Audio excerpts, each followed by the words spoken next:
Suatu siang, seseorang menelpon kalian dengan nomor tidak dikenal. Anda baru saja memenangkan sejumlah uang besar dan berkesempatan membangun koperasi. Awalnya lu mikir, ini nipu. Tapi ternyata beneran dikasih. Kalian ngikutin alurnya sampai sukses. Tapi bisnis warga sekitar jadi bangkrut. Mereka jatuh miskin melarat. Saking melaratnya sampai banyak korban jiwa karena nggak kuat hidup lagi. Sisanya terpaksa jual tanah. Akhirnya antek-antek asing ngeborong tanahnya yang ternyata adalah penelpon di awal. Ia memonopoli segalanya. Dan semua ini karena Kalian hanyalah roda kecil yang berputar demi tujuan yang lebih besar. Jadi selamat. Kalian baru saja tertipu, bamboozled, dan masuk ke dalam rencana konspirasi dewa terlicik, yaitu Zinch.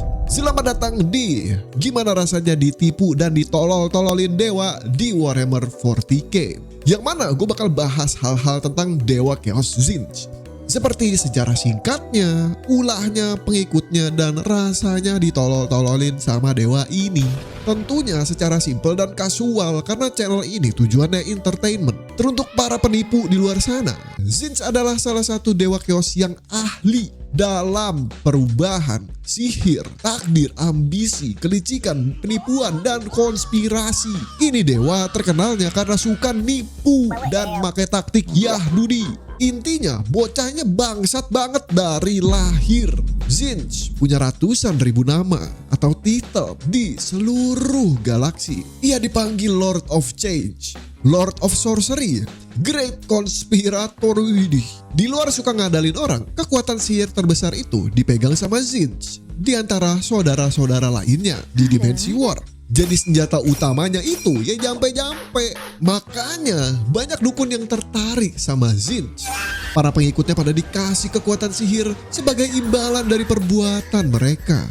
Dukun dan penipu menurut gua mirip-mirip satu profesi. Apalagi di Indo. Ada penipu yang pura-pura jadi dukun. Ada dukun yang memang jago nipu. Maka dari itu gua udah nangkep tukang tipu yang tadi nelpon baik. Dan kita bareng-bareng bakal gebukin dia rame-rame dan tanyain tentang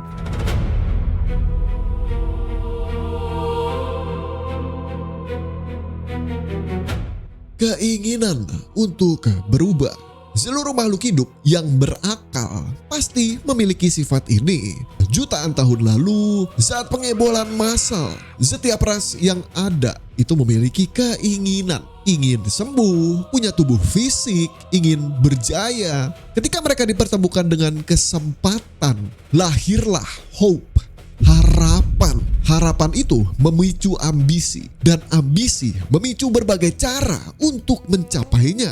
Emosi inilah yang melahirkan cikal bakal suatu entitas kejam di dimensi paralel warp. Keinginan, ambisi, dan harapan itulah yang menggerakkan manusia. Pada tahun 1000-an, bumi lagi sibuk-sibuknya. Politik lagi rame, teknologi berkembang, bahkan penyakitnya berevolusi. Di abad 14-15, wabah ada di mana-mana. Ngedorong manusia mencari skema, mencari plot dan cara buat bertahan. Disinilah asupannya gede. Zinch mulai punya kesadaran. Singkat cerita, Zinch jadi kuat banget ngalahin Khorne sama Nurgle di Warp. Misalkan nih, sebagai dewa perubahan, dia jadi kuat dan menang secara mutlak, dia bakalan stagnan. Ini dia orang benci banget sama stagnan. Makanya dia ngeplot konspirasi Yahdudi, salah satunya dengan mecah senjata utamanya yaitu Crystal Staff. Jadi jutaan mantra sihir dan disebar ke seluruh galaksi. Udah kayak ngasih makan kalkun sama bandot. Tapi itu edisi keempat, malah di retcon atau ditulis ulang kodeksnya sama bocah-bocah bangke Games Workshop di edisi ke-7 atau 8. Jadi Zinch lah yang pecah jadi 10.000 bagian gara-gara dikeroyok 3 dewa iblis terus dilempar dari gunung. Pecahannya itu yang jadi awal mula sihir. Tapi alasannya Game Workshop tuh semuanya cuma cerita rakyat katanya. Bisa aja cerita itu tipuannya Zinch. Alah nyocot kata gue. Dikatakan deskripsi wujudnya itu kayak mbah-mbah tua kurus jangkung yang pakai jubah dengan warnanya yang berubah-ubah. Kata gue ini mah bah dukun deh. Dia ini bertanduk, kulitnya punya muka dan mulut yang ngebisikin konspirasi. Aneh banget. Kalau Zinch ngomong, para mulut ini ngulang kata-katanya. Tapi bentuknya ini dia belum pasti. Bisa aja dia nipu nih, bisa aja lu ketipu ya kan. Zinch juga bocahnya overthinkingan. Dia pernah ngelempar jenderal ya, namanya Kairos Fate Weaver, ke dalam Well of Eternity, yaitu sumur gaib di bentengnya. Gara-gara dia frustasi. Jadi dia nih sombong banget bocahnya. Mentang-mentang dewa takdir yang maha tahu segalanya.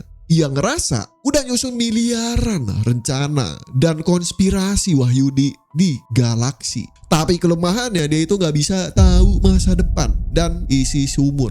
Jadi sumurnya itu isinya masa lalu, masa sekarang, masa depan campur aduk di dalam. Kayak ilmu lah. Jadi ada jutaan timeline di dalam. Kalau Zinch nyemplung, dia bisa mejret di dalam bro. Makanya dia ngorbanin jenderalnya, dilempar ke sono. Ternyata balik pulang berhasil. Sayangnya doi jadi CCD mengenaskan. Badannya kering, krempeng, bungkuk, raja singa, sifilis, gonore, HIV, AIDS. Kepalanya kebelah dua, kanan lihat masa depan, kiri masa lalu. Sayangnya gak bisa lihat masa kini. Waktu perodokan duniawi, yaitu Horus Heresy, dia juga ikut andil. Bahkan bisa dibilang dialah sutradaranya di balik segala kejadian. Singkat aja beberapa ulahnya nih ya. Pertama, Primarch Magnus the Red dan bocah-bocahnya diam-diam ditanemin mutasi genetik bernama Flesh Change, yang bikin badannya tiba-tiba benyek jadi daging. Zinch selalu ngetolol-tololin Magnus dengan pura-pura jadi makhluk baik nawarin solusi di dalam war. Tapi bohong. Bayarannya pakai jiwa legendnya dan mata Magnus. Lalu pas Horus Heresy, Magnus pakai sihir terlarang buat ngirim WA. Ibarat pakai mod APK. Nah diem-diem dikencingin tuh WA-nya sama Zinch yang akhirnya ngejebolin barrier psikik bumi. Kemudian Zinch ngadu domba pakai tim Patex. Literally tim Patex bro. Jadi Emperor ngirim WA ke Limenrus buat nangkep Magnus. Tapi ditimpa sama bocahnya, jadi bantai Magnus sama planet-planetnya ya. Abis sudah. Pada akhirnya taktik Wahyudi Zinch cuma biar dunia ini terus berjalan, terus berubah. Bikin admin besar cacat, galaksi ambiar, dan manusia perang abadi. Biar dunianya gak stagnan dan suplai emosi tuh ngalir terus. Apalagi manusia yang ini makanannya favorit banget karena punya dorongan harapan dan ambisi yang tinggi banget. Buat ngegoblok-goblokin galaksi, Zinch tentunya gak sendirian. Jadi dibutuhkan lah. Jika lu mau nipu, itu bagusnya rame-rame. Biar kalau ketangkep kagak sendirian. Jadi gobloknya bareng-bareng. By the way, dari sini gak banyak bacot gue ya. Seperti Chaos Gods lainnya, struktur faksinya ini mirip-mirip. Ada dua komplotan utama, yaitu iblis atau demon dan kultusnya. Uniknya faksi Zinch ini adalah segalanya terkait dengan angka 9. Karena angka 9 itu terkait erat sama perubahan. Dari 1 sampai 10, 9 lah yang tepat satu langkah sebelum 10 atau selesai. Karena dia gak suka kesempurnaan mutlak yaitu 10, makanya milih 9 yang selalu ada di ambang perubahan. Intinya bocahnya suka aging brutal, bangke emang. Jadi Zinch itu punya 9 jenderal Lord of Change yang bentuknya kayak burung papilo.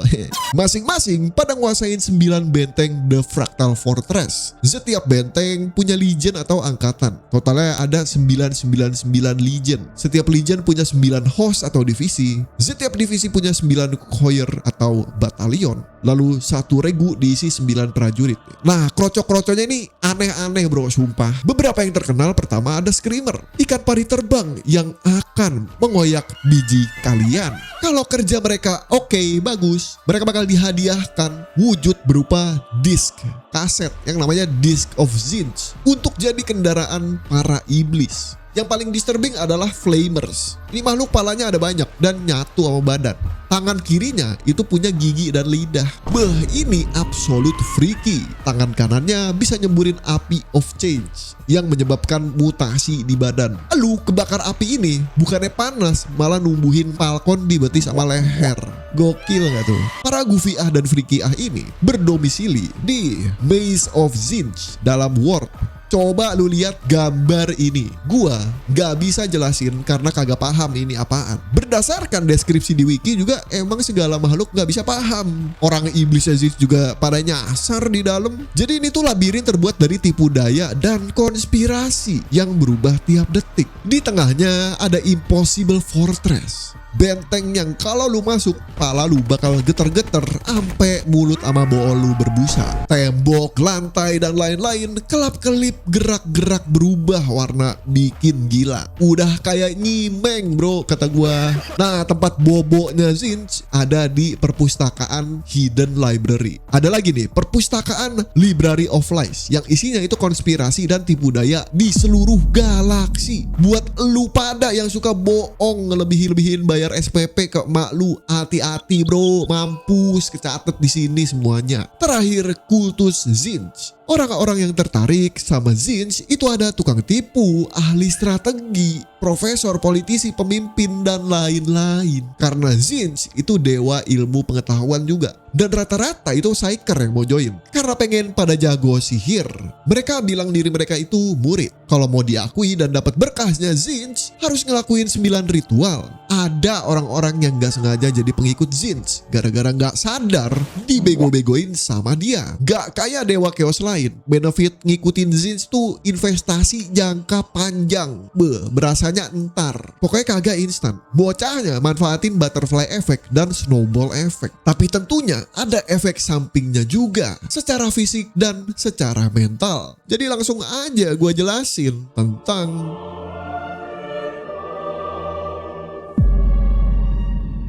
jadi gimana rasanya ditolol-tololin Zinch? Sadar gak sadar, lu pada banyak yang udah kena. Dari hal sepele sampai hal gede. Misalnya lu belanja, dapat kembalian kelebihan. Tapi ternyata duitnya palsu. Sepele sih tapi ngancurin ekonomi. Misalnya lagi, lu lagi sedih. Tiba-tiba teman lu nyamperin nyaranin game gacha. Terus lu seneng nih, kecanduan banget tiap hari main. Terus abis gacha rate off mulu. Pada akhirnya lu top up terus dan abis itu jadi miskin. Dan satu lagi nih, misalnya ada pemimpin negara yang dari dulu kalah. Tapi tiba-tiba dia menang. Padahal sama Zinch itu sengaja dimanipulasi biar menang pakai sihir. Agar si korban di masa depan mengambil keputusan fatal yang berujung kehancuran. Jadi emang taktik nyetanya Zinch ini ada polanya bro. Pertama, bikin kesempatan agar ada harapan dan euforia. Terus lama-lama jumawa. Lu mulai salah ambil langkah. Akhirnya lu sadar kalau selama ini kena jebakan tolol-tololan dia. Bukannya untung malah buntung. Kalau di Warhammer 40k, setelah lu sengaja atau nggak sengaja berhubungan sama Zinch, lu bakal dapat hadiah berupa mutasi disturbing. Zinch ini sering ngiming-ngimingin orang pakai pengetahuan atau kekuatan instan ke orang yang berambisi. Misalnya, lu pengen pinter sihir. Setelah stuck bertahun-tahun, lu tiba-tiba jadi jago. Ternyata diberkahi kekuatan sama Zinch. Pas udah sukses nih di masa depan, tiba-tiba kulit lu perlahan melonyot, tiba-tiba panik, tulang lu mulai geser-geser random kagak berkeruan. Di dada lu tumbuh mata, di leher lu tumbuh falcon, di biji lu tumbuh kaki tiba-tiba terus kabur lari terbirit-birit. Kemudian lu muntah-muntah sebelum akhirnya berubah jadi iblisnya Zinch. Atau jadi chaos spawn jadi ampas. Dan itulah rasanya ditipu, dimainin, digoblok-goblokin sama dewa perubahan dan tipu daya aka Zinch. Menyenangkan bukan? Kalau iya, terima kasih udah nonton sampai sini dan adios.